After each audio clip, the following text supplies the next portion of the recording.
Hello, welcome to Digits. I'm George Stahl. We begin the show talking about Microsoft, which has a new leader at the head of its Windows operating division. And here to talk about is Shira Ovide from San Francisco. Shira, how you doing? Good. How are you, George?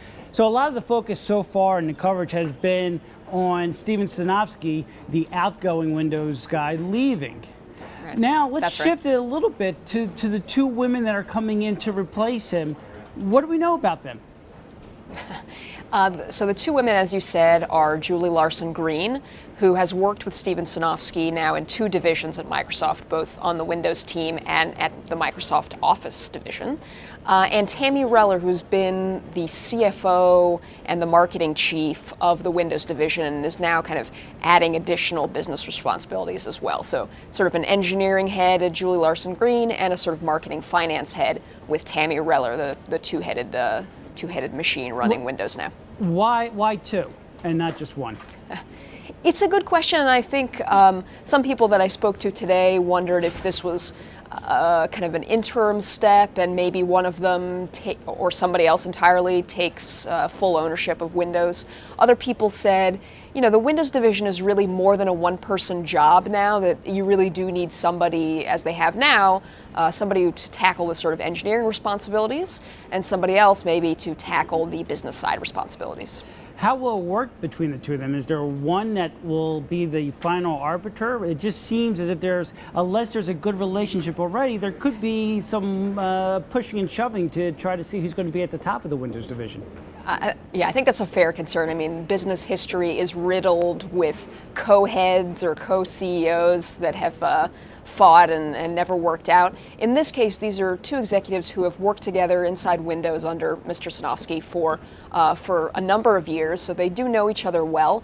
By all accounts, according to Microsoft executives and others I've spoken to today, they are extremely collaborative type of people, something not said often of Steven Sinofsky.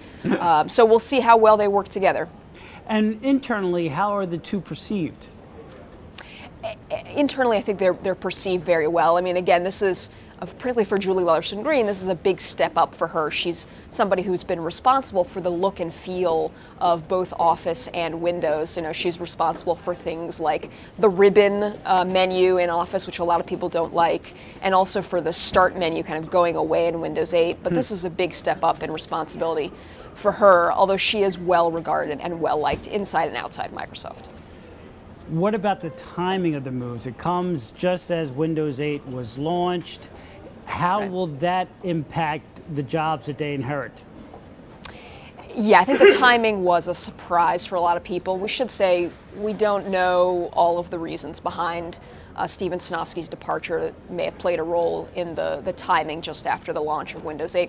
Hopefully Microsoft's laid the groundwork for these two new leaders, and they know what they're doing. Like I said, they've been in these roles at Windows for a long time. It shouldn't come as a big surprise to them. It's more of an outside perception issue, as we can see the stocks, been dropping today on this news from about Sinofsky leaving. How big how meaningful is it that it's two women who is replacing Steven Sinofsky, that it's now two women running the Windows division? On the one hand, there are certainly very powerful women throughout tech. The head of IBM, the head of HP. So right. Women certainly have already embedded themselves into the tech leadership. On the other hand, these are the first females to run the Windows division. How big of an achievement is it? Or how notable I think it's a big deal. Yeah, I think it's definitely notable. It's something that I picked up on, and a couple of people that I talked to today picked up on. As you said, it's been a pretty good year for women in technology. At IBM, at HP, at Xerox, all have new women leaders. And at Microsoft, this is a company that doesn't have tons of women in senior leadership roles.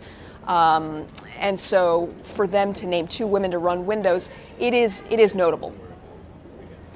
What about future moves? Do we expect anything else, or is this it for now for Microsoft? It's a good question. I don't think we have an answer right away. Steven Sinofsky had a coterie of lieutenants inside Windows, including Julie Larson Green, and some people asked whether some of those folks might follow him out the door. I think the sense I'm getting is that that's unlikely right now, that this was kind of a one-man, just a Sinofsky decision, and everybody else is likely to stay in place. But, Microsoft is a changing company. Steve Ballmer, the CEO, has talked a lot about how he wants the companies to kind of mesh more together. All the divisions of Microsoft are kind of notorious for being warring with each other. He wants them to get along so that the products work seamlessly together. And the question's been raised whether the leadership that's in place is the right leadership to lead that new kind of Microsoft. Well, something tells me that there's still more to come, and you'll be there to cover it for us. Thank you, Shira.